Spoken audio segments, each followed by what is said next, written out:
Kembali lagi bersama saya Pirga Batipaldi. Kali ini saya akan membahas jebakan catur, yaitu Truxel Counter Attack. Ya, Truxel Counter Attack ini adalah salah satu variasi dalam Flight Leaper Attack atau Italian game serangan kuda variasi normal. Ya, intinya jebakan ini dimulai dari E4 E5 seperti biasa, kuda F3, kuda C6, gajah C5, gajah C5, C4 maaf. Lalu ya kuda F6, pertahanan 2 kuda, dan ya tipikal Flight Leaper Attack. Seperti biasa, main line dari variasi ini ialah D5 yang sudah saya coba jelaskan pada video-video sebelumnya.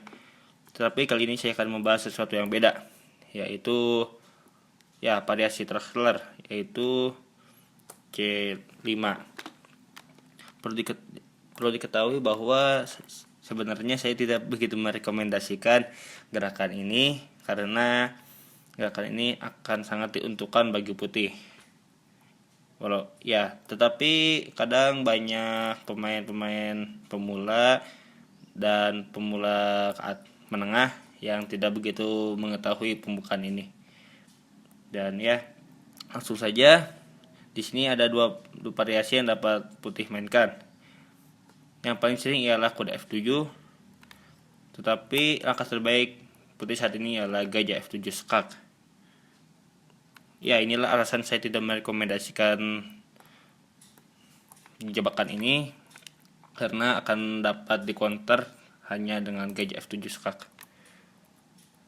Tapi pemain pemula biasanya menyerang pion dengan kuda F7. Ya, idenya sangat mulia, yaitu menyerang gajah dan menteri. Tapi inilah Truxel Counter Attack jebakannya. Jebakannya dimulai dari gajah F2 skak, menyerang raja putih, dan ya, lagi-lagi gerakan terbaik bagi putih saat ini ialah tidak memakan gajahnya. Dan saya tidak akan membahas jauh apabila raja tidak memakan gajah tersebut. Yang jelas ialah menteri hitam di sini masih diancam oleh kuda. Mau tidak mau harus menghindar dan benteng pun hilang. Dan setelah penarikan gajah, di sini hitam sangat dirugikan karena bentengnya hilang. Ya. Tetapi alangkah asiknya apabila putih memakan gajah di raja F2 dan di sini hitam dapat menyerang raja dengan kuda M4 skak. Ya, idenya ialah memberikan ruang bagi menteri hitam dan ya melakukan serangan balasan terhadap putih. Di sini raja harus bergerak. Apabila raja F3, maka menteri F6 skak mengorbankan kuda. Lalu menyerang lagi. Ini idenya ialah menyerang gajah dan kuda, jangan lupa. Di sini mau tidak mau gajah harus memakan skak, dan ya, alangkah asiknya melihat apabila menteri hitam berdansa dengan indahnya. Ya seperti kita lihat menyerang raja terus menerus, dan ya inilah asiknya Truxel Counter Attack. Lalu bagaimana dengan raja G1? Ya, ini adalah gerakan terbaik bagi hitam saat ini, yaitu raja G1. Dan di sini lagi-lagi hitam harus menyelamatkan menterinya menuju H4 karena akan dimakan oleh kuda putih. Dan ini adalah salah satu keajaiban bagi Truxel Counter Attack karena benteng di sini aman karena tidak dapat dimakan oleh kuda. Karena hitam sedang ancaman 1 di F2. Mau tidak mau putih harus melindungi petak F2. Dan kali ini benteng sedang diancam. Ya, simpelnya ialah mengamankan gajah, mengamankan benteng dari serangan kuda menuju benteng F8. Dan posisi seperti ini sangat layak dimainkan oleh hitam. Di sini putih dapat mengancam, dan lalu di sini menteri dapat secara simpel mundur. Dan ini adalah sangat asik dimainkan oleh putih dan hitam. Intinya ialah maaf, ini kesalahan. Harusnya menteri menuju F6 atau menuju E7, karena di sini akan dimakan oleh kuda.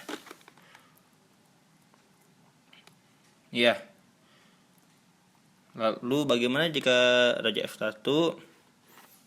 Ini adalah yang paling umum kedua yang dilakukan para pemula. Di sini lagi-lagi hitam dapat mengancam mat1 dengan menteri H4. Mau tidak mau harus dilindungi dengan menteri F3. Idenya mengancam kuda dan mengamankan petak F2. Lalu di sini hitam dapat menyerang menteri dengan kuda skak. Tidak skak. Di sini menteri tidak dapat bergerak. Mau tidak mau harus mengancam menteri hitam. Dan di sini menteri hitam pun dapat skak.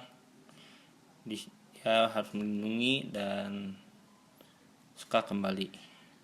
Kita bisa melihat hitam terus-menerus menyerang Raja Putih tanpa hentinya. Di sini Raja Putih harus bergerak menuju E1. Dan inilah satu kesalahan fatal bagi putih. Skak benteng menghindar, dan skak benteng kembali. Kita bisa melihat Raja Hitam tidak dapat memakan kuda karena sedang dilindungi oleh menteri. Mau tidak mau di sini kuda harus diamankan dengan menteri, karena apabila raja menuju petak E2 hasilnya ialah skak mat dalam beberapa langkah. Dan ini sangat mengasihkan bagi hitam, karena pertama ialah hitam menyerang terus menerus tanpa takut rajanya terserang. Yang kedua ialah cukup menyenangkan, bukan?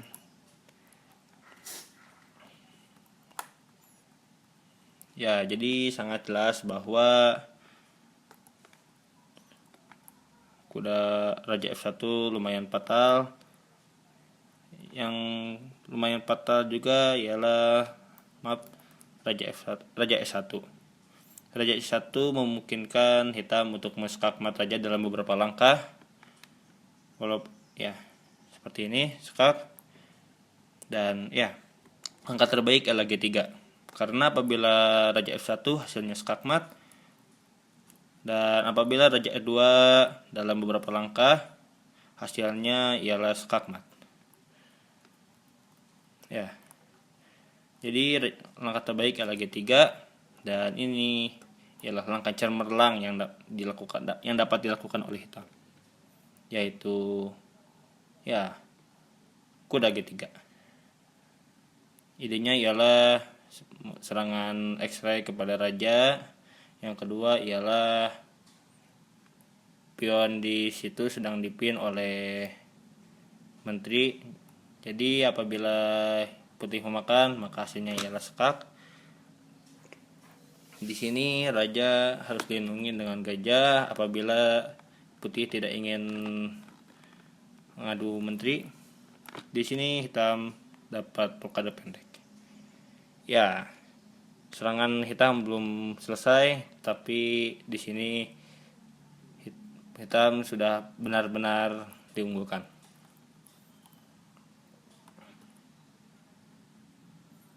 Lalu bagaimana dengan Raja E2?